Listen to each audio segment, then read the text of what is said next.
সাংবাদিকদের মুখোমুখি তৃণমূল, নজর রাখবো সেদিকে।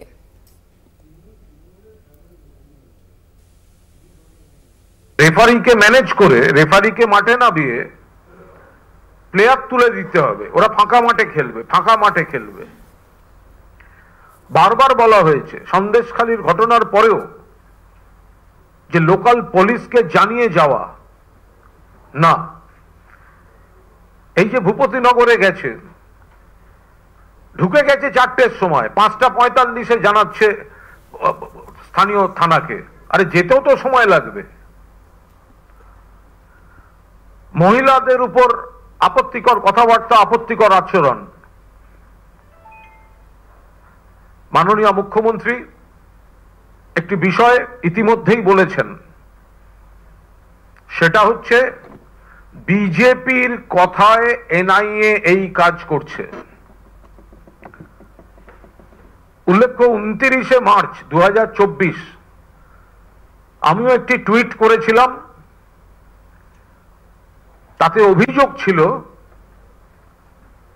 যে এনআইএ এর একজন অফিসারের বাড়িতে গিয়ে বিজেপির নেতারা লিস্ট দিয়ে আসছেন, বৈঠক করছেন। মাননীয় মুখ্যমন্ত্রী তিনি স্পষ্টভাবে বলেছেন যে বিজেপির নির্দেশে এনআইএ এই কাজ করছে। জনবিস্ফোরণ কেন? কারণ মানুষ এখন জেনে গেছেন যে বিজেপির ক্যাডার হিসেবে এনআইএ কে ব্যবহার করেছে, এলাকায় আতঙ্ক ছড়াচ্ছে। পুরনো কেস, ভোটের মুখে তারা রেড করতে যাচ্ছে, তারা ধরে আনছে, তারা ভয় দেখাচ্ছে। আমরা আজ খুব স্পষ্টভাবে অভিযোগ আনছি, 26 মার্চ 2024 এনআইএ এর সুপার এসপি ধনরাম সিং এর কলকাতার বাড়িতে যান বিজেপির নেতৃত্ব। তারা দেখিয়ে দেন, লিস্ট তুলে দেন কোন কোন এলাকায় কাদের গ্রেফতার করতে হবে। সেই অনুযায়ী এনআইএ ঠিক করে যে তল্লাশি করে সেই জায়গায় আতঙ্ক ছড়িয়ে তৃণমূলের বুথ কর্মী নেতাদের আনবে। 26 মার্চ সন্ধে 6:30 এনআইএ এর এসপি ধনরাম সিং এর নিউ টাউনের বাড়িতে এন্ট্রি নিয়েছিলেন বিজেপি নেতা জিতেন্দ্র তেওয়ারি। এটা ভিজিটার্স বুক, এটা এনআইএ এর এসপি ধনরাম সিং এর বাড়ির ভিজিটার্স বুক। সেখানে দেখা যাচ্ছে, আপনাদের কপি দিয়ে দেওয়া হয়েছে, JK তেওয়ারি, তার অ্যাড্রেস দেওয়া হয়েছে সরস্বতী নিকেতন 5th ক্যামাক স্ট্রিট, কলকাতা। এই সরস্বতী নিকেতন 5 ক্যামাক স্ট্রিট, কলকাতা, এটি হচ্ছে জিতেন্দ্র তেওয়ারির মেয়ে পল্লবী তেওয়ারির বাড়ি। এবং এই বাড়িটা 5 নম্বর ক্যামাক স্ট্রিটে, যেখানে দুজন সেন্ট্রাল পুলিশের গার্ড সব সময় থাকে। অর্থাৎ এসপি এনআইএ ধনরাম সিং, তার বাড়িতে 26 মার্চ গেছেন কে? ভিজিটার্স বুকে জিতেন তেওয়ারি, JK তেওয়ারি। তিনি কোথায় গেছেন, এন্ট্রি করেছেন? JK তেওয়ারি এন্ট্রি করেছেন, তিনি ওই হাউজিং এর ফ্ল্যাট নাম্বার J066 এ গেছেন। J066 অর্থাৎ কি দাঁড়ালো? ইলেকশন ঘোষণার পর বিজেপির নেতা জিতেন তেওয়ারি এনআইএ এর এসপি ধনরাম সিং এর বাড়িতে গেছেন। কটার সময় গেছেন? অফিসে যাননি, বাড়িতে গেছেন। কটার সময় গেছেন? তিনি গেছেন সন্ধে 6:30, তিনি ছিলেন 7:22 পর্যন্ত। আর যে ফ্ল্যাটটায় গেছেন সেই ফ্ল্যাটটার ঠিকানা হচ্ছে J066। আমরা ওই বাড়ির দলিলটা এবার দেখাচ্ছি। ওই বাড়ির দলিল লিজ রেন্টে আছে, সেখানে মালিকের সঙ্গে এই বাড়ির যিনি বাসিন্দা হিসেবে সই করছেন তিনি হচ্ছেন ধনরাম সিং, DR সিং। এটা হচ্ছে লিজ এগ্রিমেন্ট, ওই ফ্ল্যাটের লিজ এগ্রিমেন্ট। আর এখানে ঢুকেছেন জিতেন্দ্র তিওয়ারি, বিজেপির নেতা। কখন ঢুকেছেন? ভোট ঘোষণার পর আচরণবিধি যখন চলছে তখন ঢুকেছেন। কোথায় ঢুকেছেন? বাড়িতে, অফিসে যাননি, বাড়িতে গেছেন। এবং আমরা স্পষ্টভাবে অভিযোগ করছি যে একটি সাদা প্যাকেটে বিপুল অর্থের লেনদেন হয়েছে। আমরা তদন্ত চাইছি। আমরা পরিষ্কার বলছি, পুলিশকে এর FIR করতে হবে DR সিং এর বিরুদ্ধে। DR সিং এর বিরুদ্ধে FIR করতে হবে, কারণ ইনি সম্পূর্ণ অনৈতিকভাবে এবং সেদিন প্যাকেটে টাকার লেনদেন হয়েছিল কিনা তদন্ত চাই। পুলিশকে তদন্ত করে দেখতে হবে যে এই ভিজিটার্স বুক, সেখানে ভিজিটার যে ঠিকানায় যাচ্ছেন আর এই লিজ রেন্ট, সেটা তার সত্যতা পুলিশ আরো একবার প্রমাণ করুক। তাদের দুজনের অর্থাৎ DR সিং, ধনরাম সিং এবং জিতেন তিওয়ারি, তাদের মোবাইল ফোনের লোকেশন প্রমাণ করা হোক, খতিয়ে দেখা হোক, তদন্তে আনা হোক। 2, ওই সময়টায় যতক্ষণ উনি ছিলেন 6:30 থেকে 7:22 সন্ধ্যাবেলা, সেই সময় এই দুজনের ফোন থেকে কোথায় কোথায় ফোন গেছে তার হদিশ পুলিশকে বার করতে হবে। কাদের সঙ্গে কথা বলেছে এত বড় চক্রান্তটা? আমাদের স্পষ্ট অভিযোগ যে এই ধনরাম সিং বিজেপির সঙ্গে হাত মিলিয়ে তৃণমূলের যারা কর্মী, বুথ নেতা, সাংগঠনিক নেতা, ভূপতিনগর আরো কয়েক জায়গায় বিপুল অর্থের বিনিময়ে, আমরা NIA সব অফিসারকে দোষী বলছি না, কিন্তু এর মতো ধনরাম সিং এর মতো অফিসাররা তারা বিজেপির কাছ থেকে সাদা প্যাকেটে কি নিয়ে তারা তৃণমূলের কর্মীদের, অর্থাৎ এই যে এখন বলা হচ্ছে NIA তল্লাশিতে যাচ্ছে, NIA ধরে আনতে গেল, জনবিস্ফোরণে NIA এর উপর হামলা। আরে NIA এর অফিসার তো বিজেপির নেতার কাছ থেকে সাদা প্যাকেট থেকে কি নিচ্ছে তদন্ত করতে হবে। ইলেকশন কমিশন 24 ঘন্টার মধ্যে 3 জন DG হয়ে যায়। অবিলম্বে NRC কে বাংলা থেকে দূর করে দিতে হবে। NRC,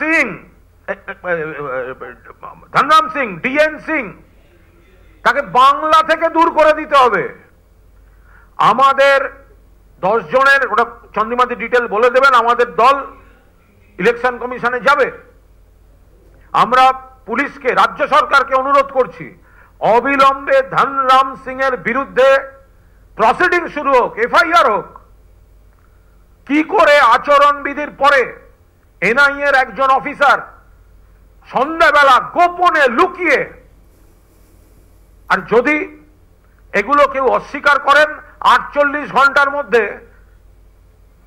জিতেন তিওয়ারি ঢুকছে, ভিডিও রিলিজ করে দেবো, সিসিটিভির ফুটেজ রিলিজ করে দেবো 48 ঘন্টার মধ্যে যদি কেউ কন্ট্রাডিক্ট করে। জিতেন তিওয়ারি সই করে ঢুকেছেন ভিজিটার্স বুক। যে ঠিকানা জিতেন তিওয়ারি লিখেছেন, যে ঠিকানাটা, সেই ঠিকানার লিজ এগ্রিমেন্ট NIA এর পুলিশ সুপার। জিতেন তিওয়ারি এবং অভিযোগ আছে আরো 2 বিজেপি নেতার বিরুদ্ধে।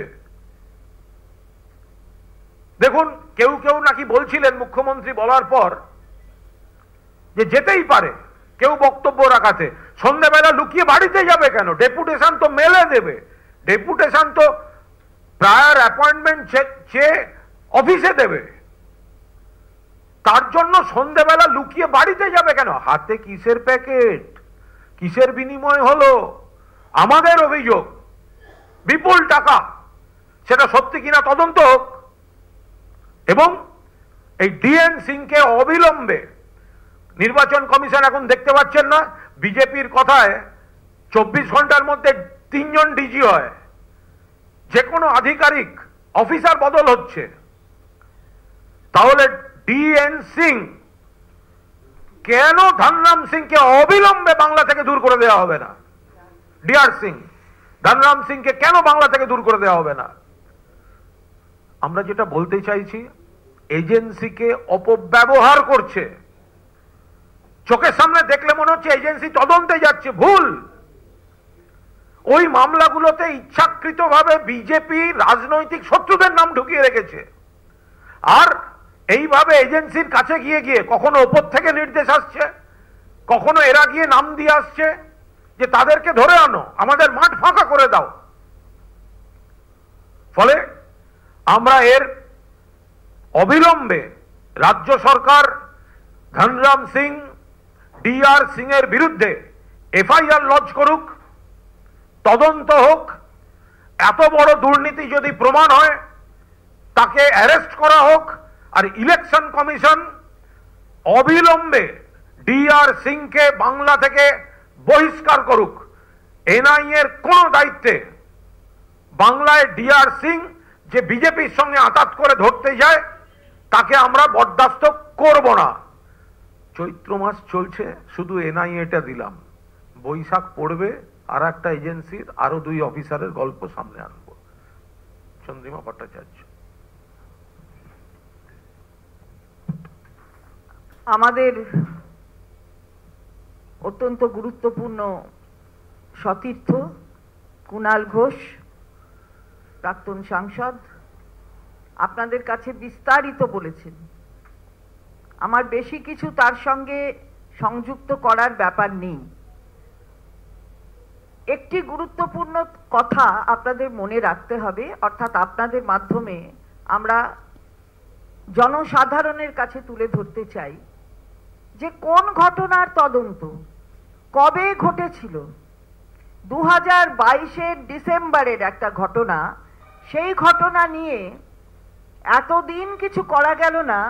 24-এর নির্বাচনের আগে হঠাৎ মনে পড়ল যে একটা ইনভেস্টিগেশন করতে হবে, একটা তদন্ত করতে হবে, এবং এই তদন্ত আসলে তদন্ত করার জন্য নাকি গোটা ব্যাপারটা কুকড আপ, তৈরি করা, শুধুমাত্র যে কথা কুণাল ঘোষ বলেছেন, শুধুমাত্র এমএলএ, এমপি অথবা অন্য উচ্চ স্তরের নেতাদের নয়, একেবারে বুথ লেভেলে একটা টেররাইজেশন, অর্থাৎ আতঙ্ক তৈরি করা।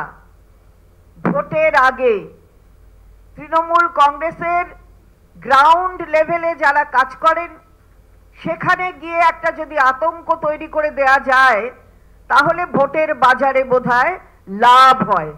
এই ভাবনা থেকেই গোটা ব্যাপারটা হয়েছে। কি অভিযোগ? তারা নাকি ডেকেছিলেন, যাদের ডেকেছিলেন তারা নাকি যায়নি, বানা দিয়ে ঢুকেছেন। প্রায় 1 ঘন্টা কি আলোচনা থাকতে পারে? এনআইএর একজন আধিকারিকের সঙ্গে প্রায় 1 ঘন্টা, 6:30 আর 7:22, 1 ঘন্টা কি আলোচনা থাকতে পারে? আমরা সে প্রশ্ন তুলতে চাই। এর তো নিশ্চয়ই তদন্ত হওয়া উচিত। মহিলাদের যেভাবে নির্যাতন করেছে, মহিলাদের ইনভেস্টিগেটিং এজেন্সি যেভাবে অসম্মান করেছে, সেখানে মহিলারা বেরিয়ে এসে তার প্রতিরোধ করবে, বারে বারে করবে, নিশ্চিতভাবে করবে। এতটা একেবারে খোলা মাঠ সেটা হবে না। মহিলারা আছে, তারা করবে। অন্য সময় যদি মহিলারা প্রতিরোধ করে, তাকে সমর্থন জানান, আর এখানে করলে তারা হয়ে গেল অন্য বাতাবরণ তৈরি করছে, তাদের নামে কেস হচ্ছে। এটা চলবে না, এটা বাংলা মনে রাখতে হবে। আর বাংলায় যিনি একজন রয়েছেন মাননীয় মুখ্যমন্ত্রী, সারা ভারতবর্ষের একজন মহিলা মুখ্যমন্ত্রী, অ্যাট দ্য কস্ট অফ রেপিটিশন আমরা বলছি একজন মুখ্যমন্ত্রী। সুতরাং সেখানে দাঁড়িয়ে এই কাজ হবে না, এর সম্পূর্ণ তদন্ত আমরা দাবি করছি।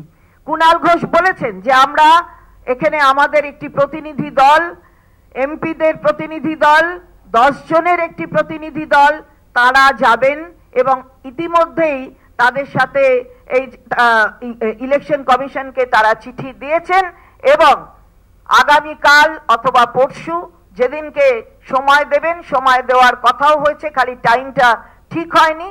ঠিক হলেই আপনারা জানতে পারবেন। আমরা কিন্তু এর একটা তদন্ত চাইছি এবং 48 ঘন্টার মধ্যে 3 বার ডিজি চেঞ্জ হয়ে যায়, কিন্তু এর বিরুদ্ধে কি কোনো অ্যাকশন হবে না? ইলেকশন কমিশন কি কোনো পদক্ষেপ গ্রহণ করবেন না? আমরা বারবার বলছি যে পদক্ষেপ গ্রহণ করতে হবে এবং সদার্থক পদক্ষেপ, এমনি এমনি বললে হবে না। শুধু একটু সেন্সর করে দিলাম, বাহ, তা বললে হবে না। একটা সদার্থক পদক্ষেপ গ্রহণ করতে হবে, এটা আমাদের দাবি। যারা আসে তদন্তের নামে মহিলাদের ওপর অসম্মানজনক কাজকর্মের প্রতিফলন ঘটায়, তাদের আমরা that this Dhanram Singh, they are making raids, they are making arrests, they are harassing our leaders, booth workers. Today we want to see you that Dhanram Singh SP on 26th of March evening kindly noted down that not in office but in residence after announcement of model code of conduct in the evening, BJP leader J.K. Tiwari entered the house of D.R. Singh. This is the visitor's book. This is the copy of the page. And Mr. J.K. Tiwari mentioned one address, 5 Kamak Street. That is Jitendra Tiwari's daughter's address. And kindly note, he entered at 6:30 p.m. and left that house 7:22 p.m. Now, the flat, Mr. Tiwari went to the flat 06